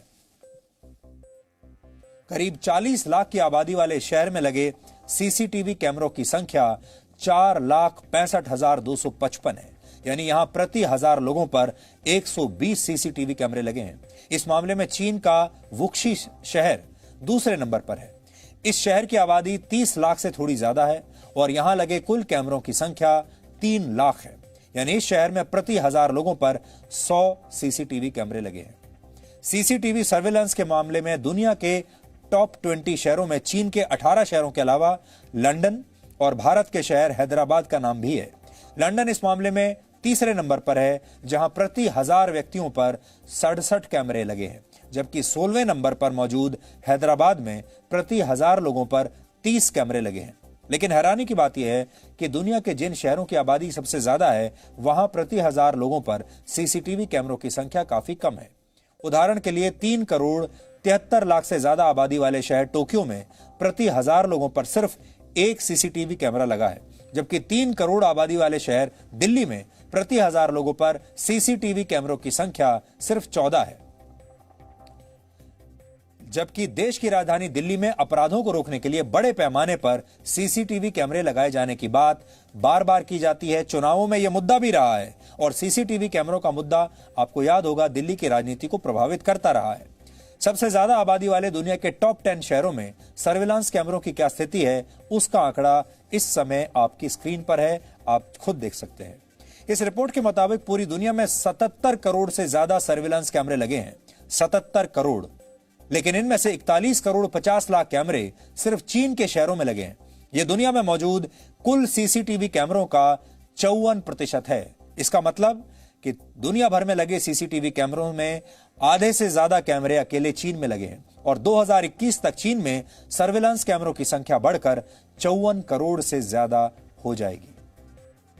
चीन के लोग आज से नहीं बल्कि बहुत लंबे समय से सरकार की ऐसी ही निगरानी में जी रहे हैं। चीन में लगे ज्यादातर सीसीटीवी कैमरे फेशियल रिकॉग्निशन सॉफ्टवेयर का इस्तेमाल करते हैं, यानी इन कैमरों की नजर में आने पर आपसे जुड़ी सारी जानकारियां सरकारी विभागों तक पहुंच जाती हैं।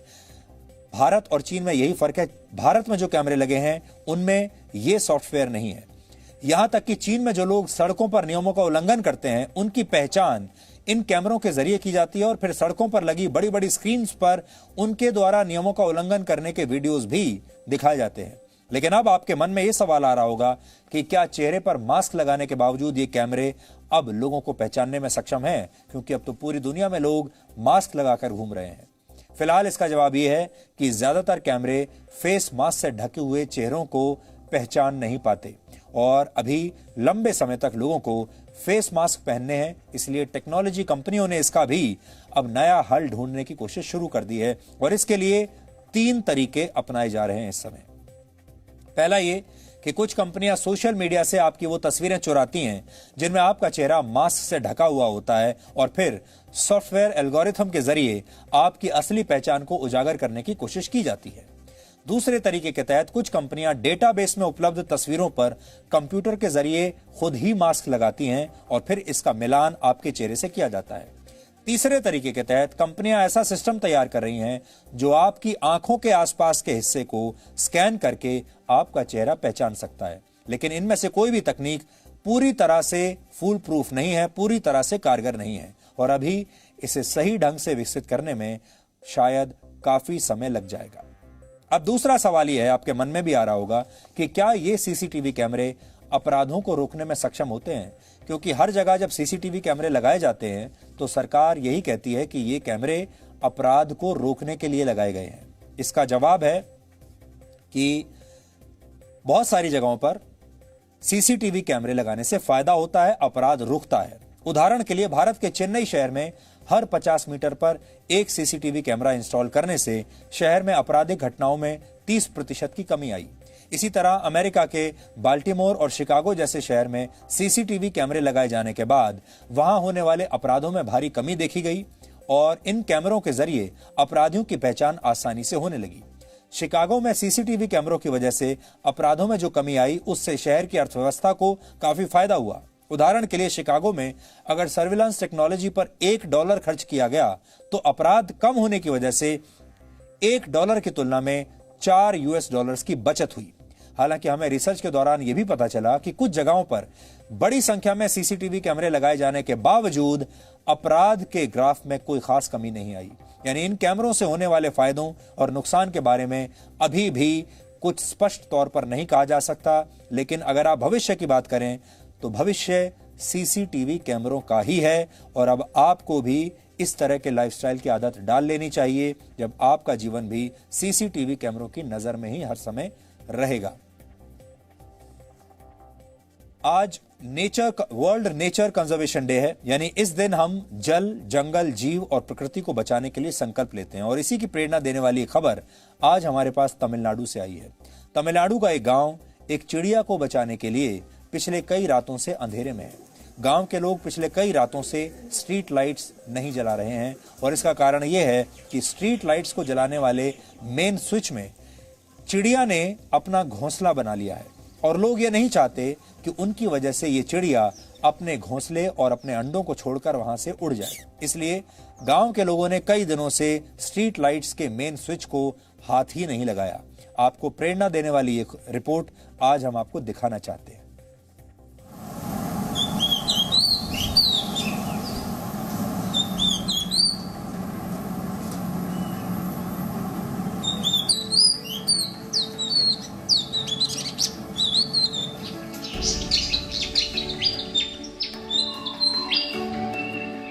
प्रकृति के संरक्षण का बड़ा कदम स्ट्रीट लाइट के छोटे से स्विच बोर्ड से भी शुरू हो सकता है। दिखने में साधारण है, लेकिन ये तमिलनाडु के शिवगंगा जिले के पुथुकुडी गांव के लिए बहुत जरूरी है। ये स्विच बोर्ड इस गांव की कुरुवी का घर है।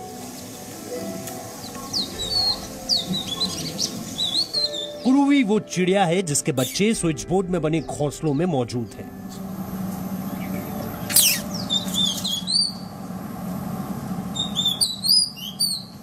दरअसल स्थानीय भाषा में गौरैया को कुरुवी कहा जाता है। पुथुकुडी गांव में 100 परिवार रहते हैं और गांव में 35 स्ट्रीट लाइट्स लगी हैं। इन स्ट्रीट लाइट्स का मुख्य स्विच बोर्ड यही है। बावजूद इसके गांव वालों ने पिछली कई रातें अंधेरे में बिताई हैं। स्ट्रीट लाइट जलाने के लिए स्विच बोर्ड को छुआ तक नहीं। वो चाहते हैं कि उनकी कुरुवी और उसके बच्चे इसमें सुरक्षित रह सकें।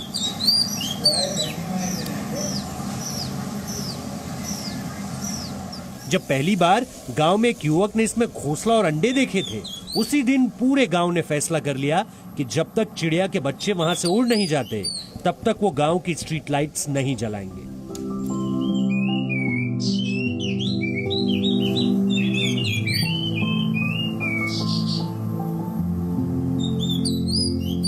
जिस चिड़िया को यहाँ लोग कुरुवी यानी गौरैया मान रहे हैं, दरअसल वो ओरिएंटल मैगपाई रॉबिन प्रजाति की चिड़िया है, जो भारत समेत श्रीलंका, बांग्लादेश, नेपाल और चीन में पाई जाती है।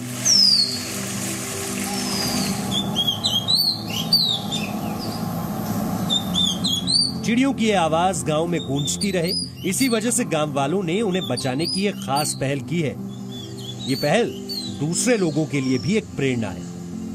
ब्यूरो रिपोर्ट, जी मीडिया।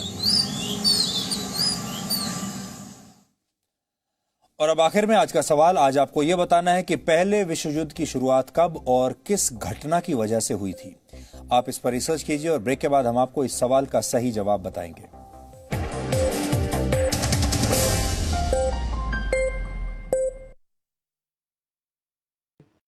कि जो कुछ है वो इस 5 हाथ की काया में ही है, आपके अपने अंदर ही है। हम ढूंढते हैं बाहर, हर बात का जवाब हम दूसरे जगह ढूंढते हैं, लेकिन अगर सिंपलिस्टिकली अगर अपने आप से समझें तो आपको अपनी बात का जवाब अपने पास ही मिलेगा। और उसको कोई नेगेटिविटी है या कोई भी ऐसी चीज़ है जो आपकी सक्सेस में बाधा बन रही है, जो आपकी खुशियों के बीच में आड़े आ रही है, उसको जब आपको समझ आया कि मेरे अंदर ये कमी है, उसको ठीक करने के लिए हमें ही चलना पड़ेगा। ये शो हो चाहे मैं हूँ, केवल आपको रास्ता दिखा सकते हैं, रास्ता चलना आपको पड़ेगा। लेकिन आज हम बात करें नेगेटिविटी की। नेगेटिव असर हमारे पर बहुत से होते हैं, लेकिन उससे पहले हम पॉजिटिव बात करेंगे, क्योंकि जब तक हम पॉजिटिव नहीं सोचेंगे तब तक हम जिंदगी में नेगेटिविटी को हटा नहीं सकेंगे। अगर एक कोई बड़े, जैसे आपका कॉलेज है, आपके प्रिंसिपल हैं, उनके टीचर्स हैं, कॉलेज की भलाई के लिए कुछ काम वो सोच रहे हैं, 6-7 लोग अगर बैठे हैं, उसमें से यदि एक व्यक्ति नेगेटिव सोचने वाला भी हो ना, तो वो फ़ायदा कर सकता है, क्योंकि वो जो विषय डिस्कस किया जा रहा है, जो निर्णय आपने लेना है, उस पे नेगेटिव रूप भी वो दिखा सकता है। तो ऐसे व्यक्ति भी हैं जिनके अंदर नेगेटिविटी एक अपना टैलेंट होता है। उसको नेगेटिव मतलब बहुत एक बुराई के रूप में नहीं सोच के, अगर ये सोचें कि उसके अंदर एक ये टैलेंट है जो कि जन्म से उनको मिला है, तो ऐसे इंसान अच्छे सिक्योरिटी ऑफिसर हो सकते हैं, वो अच्छे एनालिस्ट हो सकते हैं। किसी बात को एनालाइज करना हो तो उसको एनालिसिस ठीक से करके आपके सामने रख सकते हैं। वो लोग जो बिज़नेस के अंदर कोई फेलियर होने वाला है, उसको पहले देख सकते हैं, क्योंकि नेगेटिव बात सोचेंगे, नेगेटिव क्वेश्चन करेंगे, तो इस प्रकार के रोल में यदि नेगेटिव सोचने वाला व्यक्ति लगाया जाए तो वहाँ पे वो एसेट हो सकता है। लेकिन नेगेटिविटी की कुछ अच्छाइयाँ भी हैं, ये भी हमको सोच के चलना पड़ेगा। और कभी आपको लगे कि मेरे अंदर नेगेटिविटी कुछ है, आपके अपने अंदर, उसको स्ट्रेंथ में कैसे बदला जाए, ये भी जान लेना बहुत ज़रूरी होगा।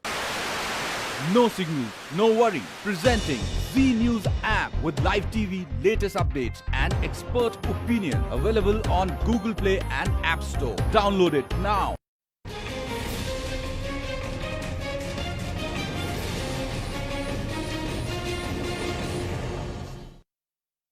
जब आदमी कन्विंस नहीं होता किसी बात से, तो उसके बारे में फिर धीरे धीरे नेगेटिव सोचने लगता, और वो नेगेटिविटी फिर हमारे ऊपर कब्जा कर लेती।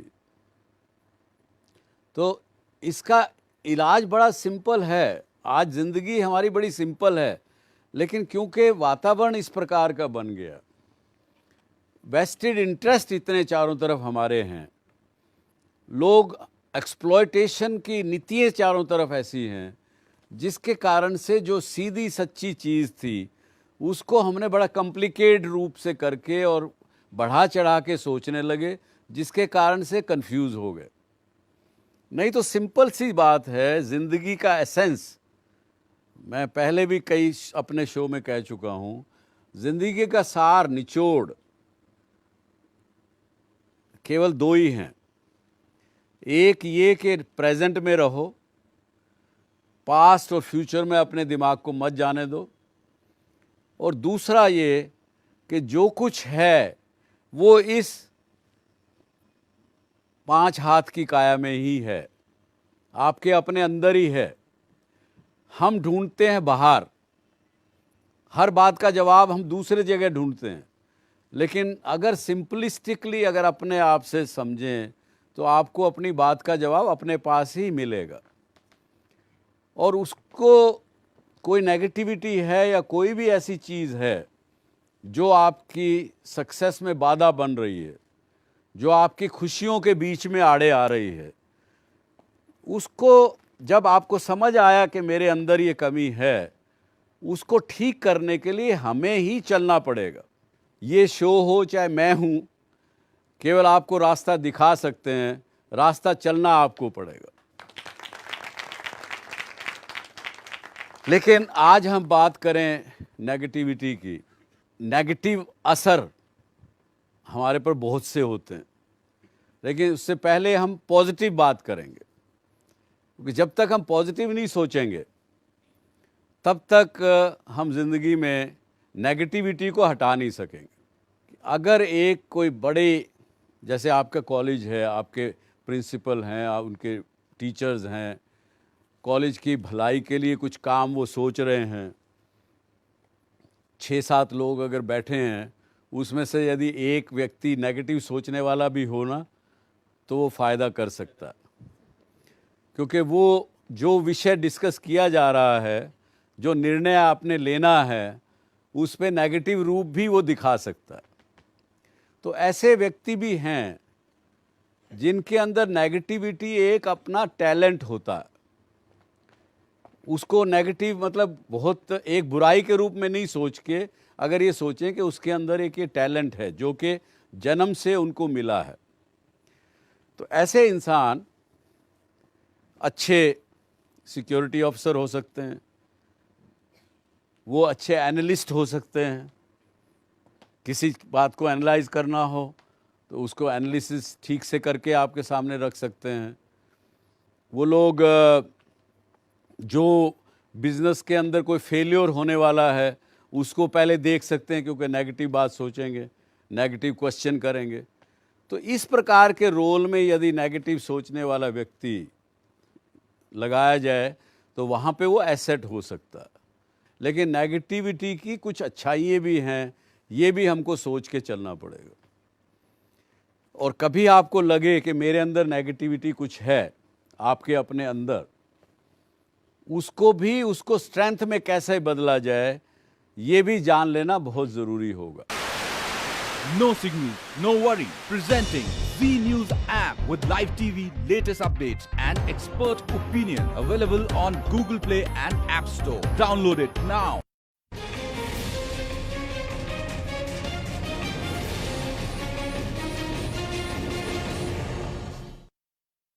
जब आदमी कन्विंस नहीं होता किसी बात से तो उसके बारे में फिर धीरे धीरे नेगेटिव सोचने लगता और वो नेगेटिविटी फिर हमारे ऊपर कब्जा कर लेती।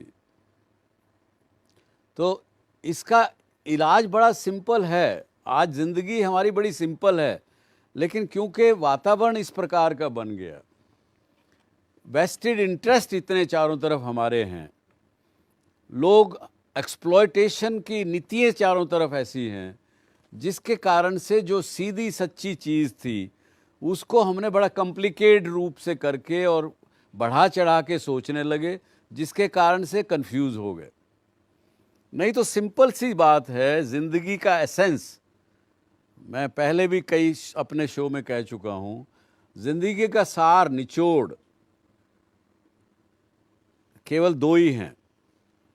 एक ये कि प्रेजेंट में रहो, पास्ट और फ्यूचर में अपने दिमाग को मत जाने दो, और दूसरा ये कि जो कुछ है वो इस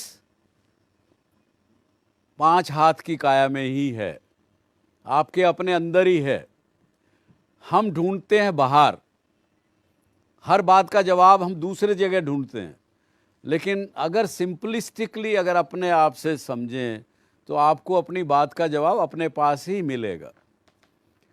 और उसको कोई नेगेटिविटी है या कोई भी ऐसी चीज़ है जो आपकी सक्सेस में बाधा बन रही है, जो आपकी खुशियों के बीच में आड़े आ रही है, उसको जब आपको समझ आया कि मेरे अंदर ये कमी है, उसको ठीक करने के लिए हमें ही चलना पड़ेगा। ये शो हो चाहे मैं हूँ, केवल आपको रास्ता दिखा सकते हैं, रास्ता चलना आपको पड़ेगा। लेकिन आज हम बात करें नेगेटिविटी की। नेगेटिव असर हमारे पर बहुत से होते हैं, लेकिन उससे पहले हम पॉजिटिव बात करेंगे, क्योंकि जब तक हम पॉजिटिव नहीं सोचेंगे तब तक हम ज़िंदगी में नेगेटिविटी को हटा नहीं सकेंगे। अगर एक कोई बड़े, जैसे आपका कॉलेज है, आपके प्रिंसिपल हैं, उनके टीचर्स हैं, कॉलेज की भलाई के लिए कुछ काम वो सोच रहे हैं, 6-7 लोग अगर बैठे हैं, उसमें से यदि एक व्यक्ति नेगेटिव सोचने वाला भी हो ना, तो वो फ़ायदा कर सकता है, क्योंकि वो जो विषय डिस्कस किया जा रहा है, जो निर्णय आपने लेना है, उस पे नेगेटिव रूप भी वो दिखा सकता है। तो ऐसे व्यक्ति भी हैं जिनके अंदर नेगेटिविटी एक अपना टैलेंट होता है।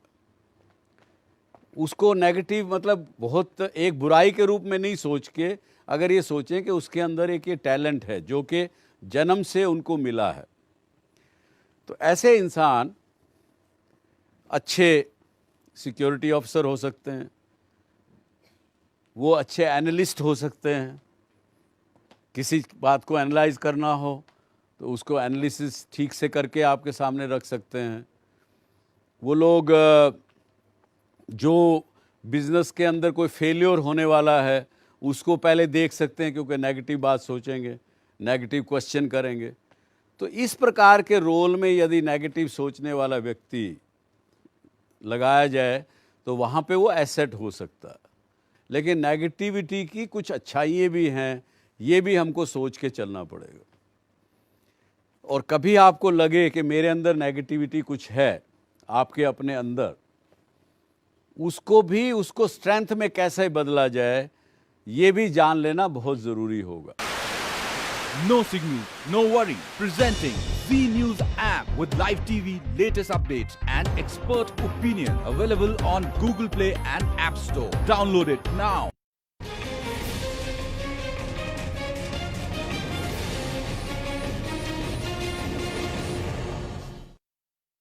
जब आदमी कन्विंस नहीं होता किसी बात से तो उसके बारे में फिर धीरे धीरे नेगेटिव सोचने लगता, और वो नेगेटिविटी फिर हमारे ऊपर कब्जा कर लेती। तो इसका इलाज बड़ा सिंपल है। आज जिंदगी हमारी बड़ी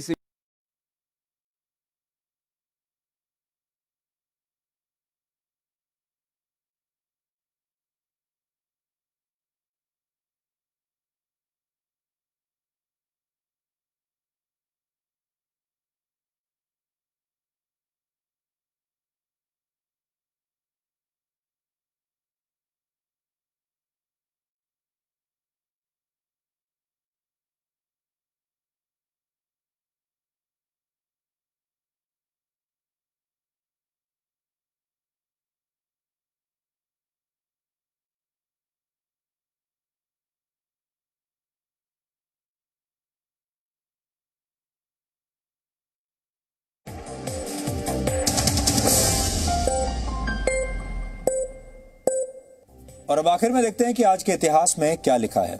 दुनिया के सबसे मशहूर हॉलिडे डेस्टिनेशंस में से एक मायामी को आज ही के दिन वर्ष 1896 में एक शहर के रूप में स्थापित किया गया था। तब इस शहर की आबादी सिर्फ 444 थी और अब ये 4,68,000 से ज्यादा की आबादी के साथ अमेरिका का 42वां सबसे ज्यादा आबादी वाला शहर है। अमेरिका के प्रवेश द्वार के रूप में पहचाने जाने वाले मायामी शहर को उसके तीव्र विकास के लिए द मैजिक सिटी भी कहते हैं। आज ही के दिन वर्ष 1914 में ऑस्ट्रिया और हंगरी ने सर्बिया के खिलाफ युद्ध का ऐलान कर दिया था और पहले विश्व युद्ध की शुरुआत यहीं से हुई थी।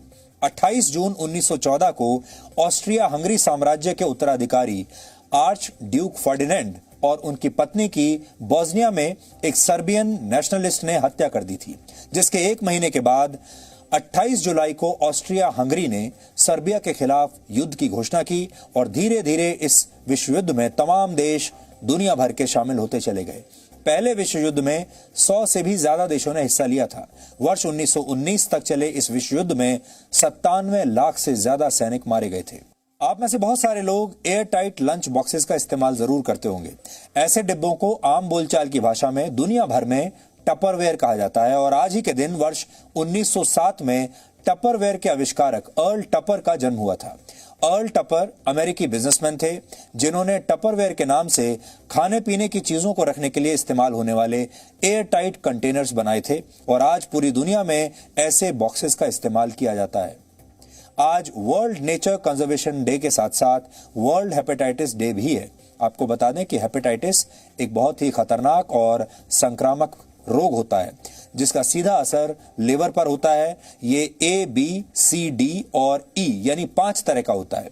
वर्ल्ड हेल्थ ऑर्गेनाइजेशन के मुताबिक हेपेटाइटिस से हर साल करीब 14 लाख लोग मारे जाते हैं।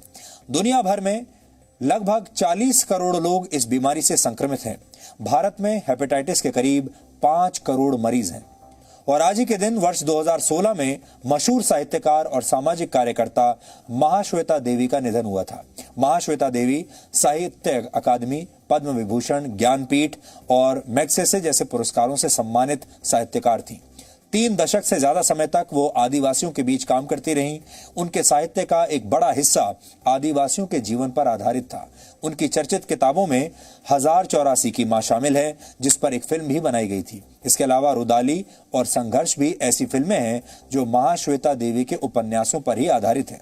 तो डीएनए में आज इतना ही। अब आपसे हमारी मुलाकात होगी कल रात 9 बजे। तब तक आप खुश रहिए, सुरक्षित रहिए, स्वस्थ रहिए। नमस्कार।